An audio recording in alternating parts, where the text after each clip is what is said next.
Assalamualaikum warahmatullahi wabarakatuh. Sobahul khair.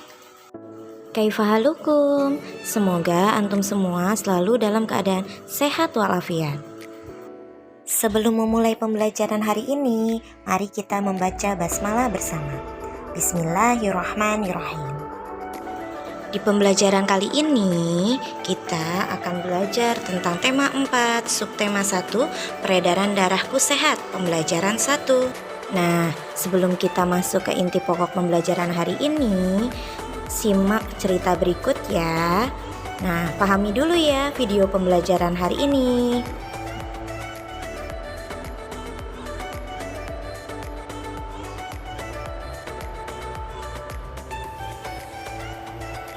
Udara dingin di pagi hari. Minum teh nikmat dirasa. Hendak kita menjaga diri, kesehatan sangatlah berharga. Kakak-kakak yang solih dan solihah, demikian tadi sebuah pantun yang Ustazah bacakan.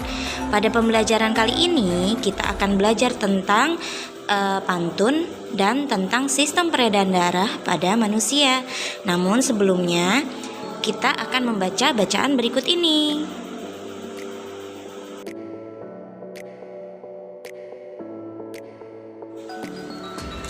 Siti anak yang rajin dan disiplin.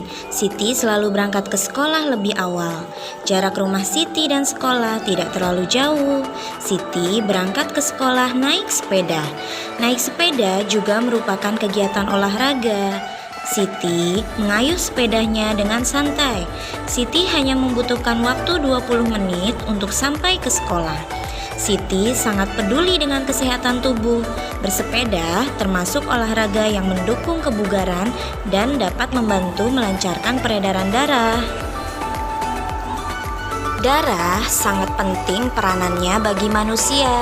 Peranan darah antara lain mengalirkan oksigen ke seluruh tubuh dan mengangkut karbon dioksida dari seluruh tubuh menuju paru-paru. Dalam tubuh manusia, darah mengalir melalui organ-organ peredaran darah. Apa saja organ peredaran darah manusia? Apa fungsi organ peredaran darah manusia? Nah, untuk mengetahuinya, kita lanjutkan pembelajaran kita. Sistem peredaran darah. Mengalirnya darah di dalam tubuh disebut dengan sistem peredaran darah. Sistem peredaran darah berperan untuk menyalurkan berbagai zat penting seperti nutrisi dan oksigen dari jantung ke seluruh tubuh. Peredaran darah terbagi menjadi dua, peredaran darah kecil dan peredaran darah besar. Peredaran darah kecil. Peredaran darah kecil adalah peredaran darah yang berasal dari jantung menuju paru-paru dan kembali lagi ke jantung. Sedangkan peredaran darah besar adalah peredaran darah yang berasal dari jantung menuju seluruh tubuh dan kembali lagi ke jantung. Berikut ini aliran darah pada sistem peredaran darah kecil. Peredaran darah yang banyak mengandung karbon dioksida di bilik kanan mengalir menuju paru-paru melewati arteri pulmonalis. Di dalam paru-paru terjadi pertukaran darah yang mengandung karbon dioksida dengan darah yang mengandung oksigen. Darah yang banyak mengandung oksigen kembali ke jantung melalui vena pulmonalis. Kemudian darah masuk ke serambi kiri.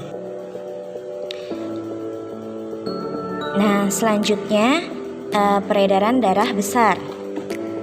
Berikut ini adalah aliran darah pada sistem peredaran darah besar. Darah yang banyak mengandung oksigen mengalir dari bilik kiri jantung ke seluruh tubuh melewati pembuluh aorta, kemudian melewati pembuluh arteri menuju ke seluruh tubuh. Selanjutnya terjadi pertukaran darah yang banyak mengandung oksigen dengan darah yang banyak mengandung CO2 di seluruh tubuh. Darah yang banyak mengandung CO2 kembali ke jantung melalui pembuluh vena, selanjutnya menuju ke serambi kanan. Kakak-kakak yang solih dan solihah, berdasarkan uraian tersebut, kita dapat mengetahui bahwa organ yang berperan dalam peredaran darah manusia antara lain jantung, pembuluh darah, dan paru-paru. Tahukah antum semua apakah peranan organ peredaran darah manusia? Nah, untuk mengetahuinya, mari kita lanjutkan pembelajaran kita. Organ peredaran darah. Yang pertama adalah jantung. Jantung adalah organ tubuh manusia yang berfungsi memompa darah ke seluruh tubuh. Jantung memompa darah dengan cara berkontraksi dan berelaksasi secara bergantian, sehingga jantung berdenyut, mengembang, dan mengempis.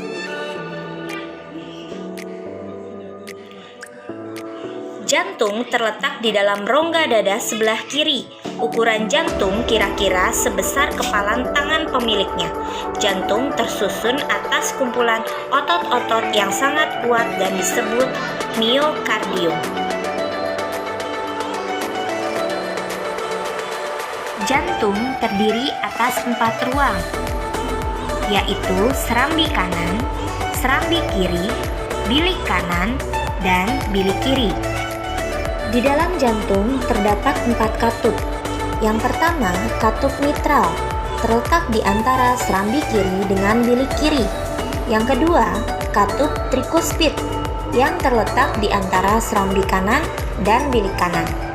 Yang ketiga, katup aorta, yang terletak di antara bilik kiri dan pembuluh darah aorta. Yang keempat, katup pulmonal, yang terletak antara bilik kanan dan pembuluh arteri pulmonalis. Katup jantung berfungsi menjaga aliran darah yang berasal dari jantung dapat mengalir dengan benar, baik antar ruang jantung atau dari jantung keluar ke pembuluh darah. Otot penyusun bilik jantung lebih tebal daripada otot pada serabi jantung. Hal ini disebabkan tugas bilik jantung lebih berat. Tugasnya yaitu memompa darah keluar dari jantung ke seluruh bagian tubuh. Pembuluh darah. Pembuluh darah merupakan saluran tempat mengalirnya darah dari jantung ke seluruh tubuh dan dari seluruh tubuh kembali lagi ke jantung. Pembuluh darah terbagi menjadi 2. Yang pertama, pembuluh nadi atau arteri. Yang kedua, pembuluh balik atau vena. Pembuluh nadi atau arteri yaitu pembuluh darah yang membawa darah yang kaya akan oksigen keluar dari jantung ke seluruh tubuh. Pembuluh balik atau vena yaitu pembuluh darah yang membawa darah yang kaya akan karbon dioksida dari seluruh tubuh menuju jantung. Pembuluh nadi yang paling besar disebut aorta.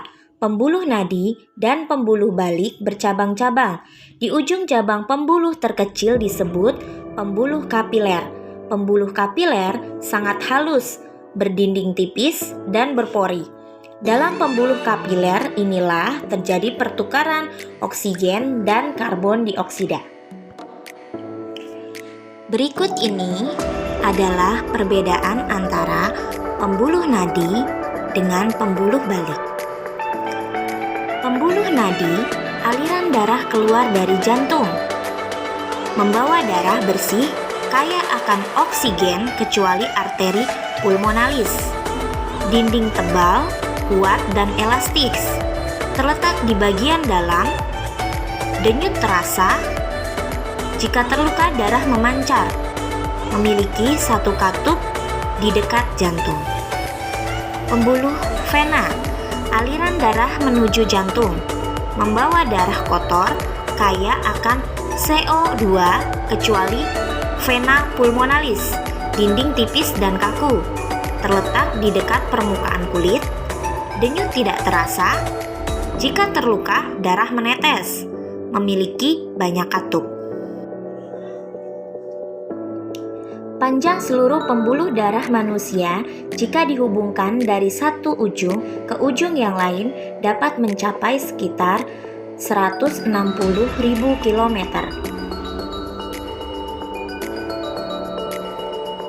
Paru-paru.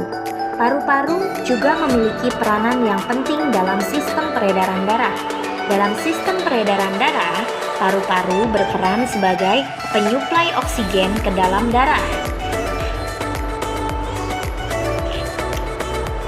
Berikut ini gambar paru-paru dan mekanisme pertukaran oksigen dan karbon dioksida. Pertukaran oksigen dan karbon dioksida pada paru-paru terjadi di alveolus.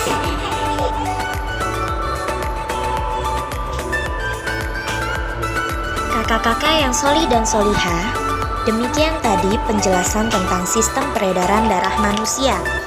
Apakah antum sudah memahami tentang sistem peredaran darah manusia? Nah, sekarang marilah kita dengarkan ungkapan rasa syukur Siti karena telah diberikan organ peredaran darah yang sehat. Siti mengungkapkan rasa syukur dengan pantun. Rambutku lebat, rambutku subur, tidak dapat dipasang jepitan. Tubuhku sehat, kuucap syukur, darah mengalir tanpa hambatan. Demikianlah tadi pantun yang dibacakan Siti. Tahukah antum semua apa itu pantun? Untuk mengetahuinya, mari kita lanjutkan pembelajaran kita. Pantun. Pantun adalah bentuk karya sastra yang terikat oleh aturan. Aturan tersebut menjadi ciri khas pantun, yaitu 1. Setiap bait terdiri atas 4 baris atau larik. Kedua, setiap baris terdiri atas 8 sampai dengan 12 suku kata. Ketiga, baris pertama dan kedua merupakan sampiran. Baris ketiga dan keempat merupakan isi pantun. Yang keempat, bersajak ABAB.